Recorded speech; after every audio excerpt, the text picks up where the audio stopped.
함께 읽으실 하나님의 말씀 요엘서 1장 1절 되겠습니다. 요엘서 1장 1절입니다. 봉독해 올립니다. 여호와께서 부두엘의 아들 요엘에게 이르신 말씀이라. 아멘.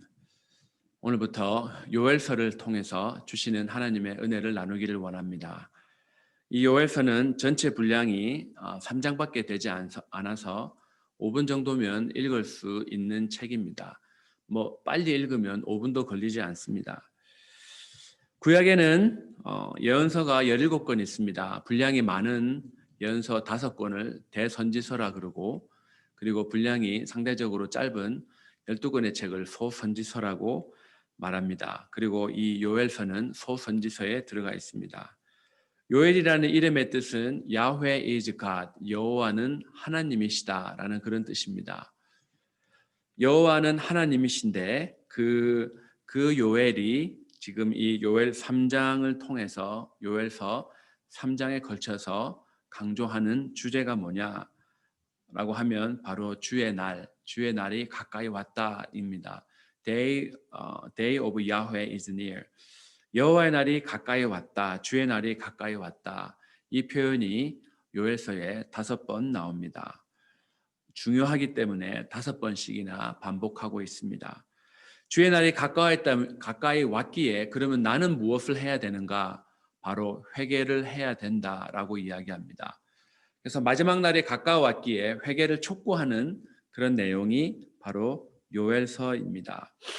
사실 회개를 촉구하기 때문에 이런 메시지를 요즘 성도들은 그다지 좋아하지 않습니다.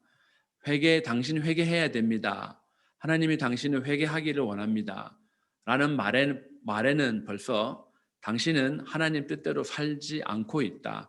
당신 지금 잘못 살고 있다. 당신이 볼 때는 당신은 당신 나름대로 열심히 잘 살고 있다고 생각하지만 하나님이 보실 때는 그게 아니다. 그러니 당신이 회개해야 된다. 이런 말을 해야 하기에 사람들이 그 말을 듣는 것을 별로 좋아하지 않습니다. 그러나 하나님의 말씀, 내가 좋아하는 말씀만 먹을 수가 있겠습니까? 그렇지 않습니다.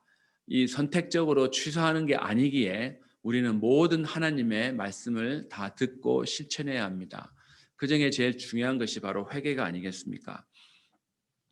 정말 이 회개를 촉구하는 내용이 들어가 있어서 중요한 책이기도 하지만 또한 이 요엘이 요엘이 예언했던 그 내용이 아직 완전하게 다 완성되지 않았습니다.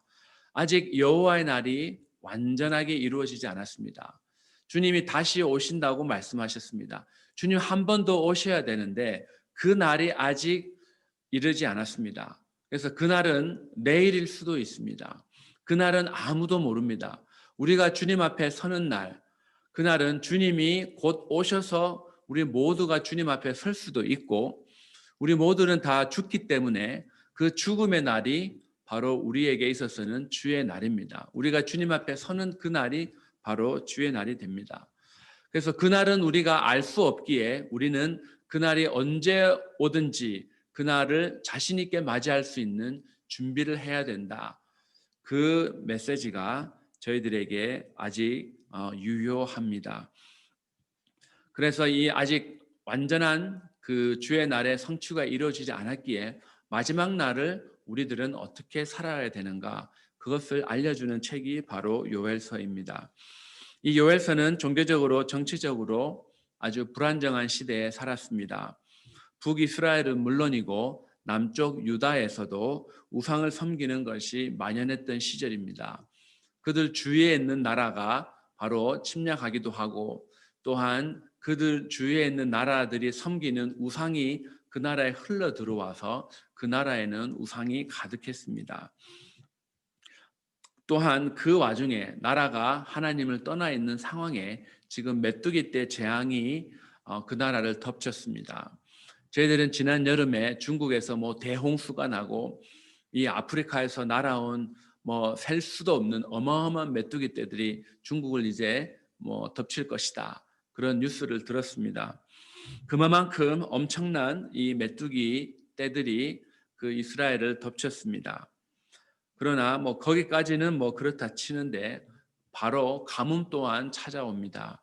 먹을 것도 없는데 이제 물까지 없으니 어떻게 되겠습니까? 가축이나 이 모든 사는 것이 얼마나 불편한지, 얼마나 그 나라의 모든 경제가 마비됐는지 저희들은 충분히 상상을 할 수가 있습니다. 이때 등장한 사람이 바로 요엘입니다. 이때 하나님의 메시지를 들고 나온 사람이 요엘이었습니다. 자연재해처럼 보이는 메뚜기의 재앙이 우연히 일어난 것 아니다. 그것은 하나님의 심판이다. 그리고 여호와의 날이 오기 전에 너희들에게 주는 경고의 메시지다. 그러니까 너희들은 회개해야 된다. 주의 날에 오기 전에 회개해야 되고 회개하면서 주의 이름을 불러라. 누구든지 주의 이름을 부르는 자는 구원을 얻을 것이다. 다시 하나님이 원하시는 그리고 하나님의 말씀을 기준으로 삶을 살아라. 그것이 바로 요엘이 외쳤던 메시지였습니다. 이 요엘서에 나오는 메뚜기 재앙, 이 메뚜기 재앙은 이스라엘을 완전히 멸망시키려고 하나님이 보내주신 재앙이 아니었습니다. 그 메뚜기 재앙을 이미 이제 징조로 보고 앞으로 더 큰 재앙이 올 텐데 여기서 내가 멈출 수 있으니까 너희들은 지금 회개를 하렴. 내가 이렇게까지 하지 않으면 너희들은 정신을 못 차리니까 온 나라가 회개하려면 지금 이 메뚜기 재앙이 필요하다. 회개를 제발 하거라 라고 보내주신 것입니다. 완전히 멸망시키려 보내주신 것이 아니라 이 메뚜기 재앙은 바로 그들을 사랑하시기 때문에 그들을 온 나라가 다 알고 우리가 이제 똑바로 살아야 되겠구나. 그래서 그것을 그들에게 하나님이 보냄으로 말미암아 다시 회복할 수 있는 길이 바로 메뚜기 재앙이었습니다. 그런 재앙에서 보면 그런 관점에서 보면 이런 삶에 찾아오는 어려움이나 재앙들이 꼭 나쁜 것만은 아니라는 사실입니다. 그것은 우리가 다시 하나님께로 돌아갈 수 있는 길을 열어주고 그 길을 제공하는 것이 바로 삶에 찾아오는 좋지 않은 그리고 어려운 일이라는 것입니다. 죄송합니다. 요엘서에서 또한 가장 유명한 구절이 사도행전에서 인용이 됩니다. 사도행전 2장에는 이는 곧 선지자 요엘을 통하여 말씀하신 것이니 일렀으되 하나님이 말씀하시기를 말세에 내가 내 영을 모든 육체에 부어주리니 너희의 자녀들은 예언할 것이요 너희의 젊은이들은 환상을 보고 너희의 늙은이들은 꿈을 꾸리라.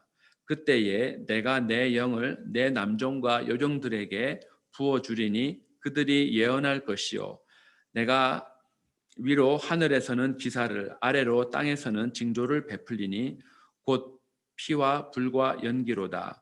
주의 크고 영화로운 날이 이르기 전에 해가 변하여 어두워지고 달이 변하여 피가 되리라. 누구든지 주의 이름을 부르는 자는 구원을 받으리라 하였느니라. 하나님의 영, 이 성령이 모든 사람에게 부어졌습니다. 그 말은 말세의 징조라는 것입니다. 말세가 가깝다는 것입니다. 그렇지 않습니까? 말세가 되면 하나님께서 성령을 모든 사람에게 물부터 부어준다고 하십니다. 그리고 그 시작이 바로 오순절날 120명이 받았던 성령이었습니다. 그때에 그 사람들은 생각했습니다. 이제 곧 말세가 오는구나. 마지막 때가 오는구나. 마지막 때가 오니까 우리가 준비를 해야 되겠구나. 이제 예수님이 승천하셨다가 곧 다시 오신다고 했는데 그 날이 오니까 내가 가진 이 많은 재산들 다 이렇게 팔아서 우리 힘들게 사는 형제 자매들과 같이 나누자. 그리고 그들은 다 재산을 팔고 나눈 사람들이 참 많았습니다. 그리고 그들은 매일 성전에 모여서 하나님께 찬미했습니다. 모이기를 힘썼습니다. 그리고 흩어져서는 각자 집에서 또한 그들이 구역별로 목장별로 셀별로 다 이렇게 그들이 모여서 그들이 함께 떡을 떼고 그들이 소그룹 모임을 하면서도 그들은 정말 기도했습니다. 마지막 때가 오니까 우리가 똑바로 삽시다. 서로가 서로를 위로하고 격려하고 그런 모습이 어디서 시작이 되었느냐? 마지막이 온다는 것을 그들은 믿었기 때문입니다. 마지막이 오니까 그 사인으로 하나님이 성령을 부어 주셨고 그 부어 주신 성령으로 말미암아 이 마지막 때를 살아가는 사람으로 살 수 있는 힘을 바로 그들이 성령으로부터 공급받았습니다. 동일한 성령님이 오늘날 이 시대에도 계속해서 부어지고 있습니다. 그 말은 무슨 말입니까? 바로 우리가 살아가고 있는 이 시대에도 마지막 시대와 주의 날이 아주 가까웠다는 것을 의미합니다. 그렇다면 저희들도 말세를 살아가고 있는 사람들이고 그 마지막 때 그 주의 날을 준비하는 사람으로 살아야 하는 의무가 저희들에게 있지 않겠습니까? 사람들은 내 시대에는 말세는 안 오겠지라고 생각합니다. 그런데 그 시간이 벌써 2000년이나 흘렀습니다. 주님이 언제 올지 아무도 모릅니다. 그런데 요즘은 보십시오. 요즘은 이 코로나 때문에 전 세계가 지금 재앙을 당하고 있습니다. 메뚜기 떼가 온 이스라엘을 덮었던 것처럼 지금 코로나 바이러스가 전 세계를 덮고 있습니다. 그리고 가뭄이 찾아왔습니다. 경제적인 어려움이 전 세계에 지금 닥쳐왔습니다. 이런 때가 바로 지금 요엘이 말하고 있는 그때와 똑같지 않습니까? 그러면 이 시대는 우리를 완전히 망하게 하려고 하는 그런 하나님의 심판이라기보다는 한 번 더 기회를 주시는 하나님의 사랑의 그런 표현이라는 그런 관점으로 우리들이 받아들이고 회개를 한다면 하나님은 우리들이 다시 회복할 수 있는 길을 열어 주실 것입니다. 그리고 그 방법으로 어떻게 하면 그 길로 갈 수 있는가? 그것이 바로 저희들이 살펴볼 요엘서를 통해서 앞으로 저희들 삶에 적용해야 할 것입니다. 저희들 매일매일 삶 속에서 철저한 회개를 하면서 주의 날을 준비하는 사람으로 살아야 할 것입니다. 이 요엘서를 통하여 하나님께서 우리들에게 주시는 그런 마지막 때를 준비하는 사람으로 그 준비를 잘하며 살아갈 수 있는 저희 모두가 되기를 주의 이름으로 축원합니다. 기도하겠습니다. 하나님 감사합니다. 요엘 시대에 많은 어려움이 있었습니다. 그러나 그것은 그들을 완전히 멸망의 자리로 내몬 어려움이 아니라 하나님께서 다시 그들이 일어날 수 있도록 주님께로 향할 수 있도록 회복할 수 있는 기회로 주신 어려움이었습니다. 코로나 시대를 저희들 살아갑니다. 우리들뿐만 아니라 전 세계가 지금 다 어렵습니다. 가뭄이 찾아온 것 같이 전 세계가 불경기입니다. 이런 가운데 하나님 우리에게 원하시는 것이 바로 철저한 회개가 아니겠습니까? 주의 날이 곧 가까워왔기에 우리 삶 가운데 회개가 있는 그런 삶을 살아낼 수 있도록 주께서 저희들에게 크신 은혜 부어주시고 회개의 영을 부어주셔서 저희들 주님이 원하시는 회개를 함으로 말미암아 매일매일의 삶이 복되게 하여 주시옵소서. 예수님의 이름으로 기도합니다. 아멘.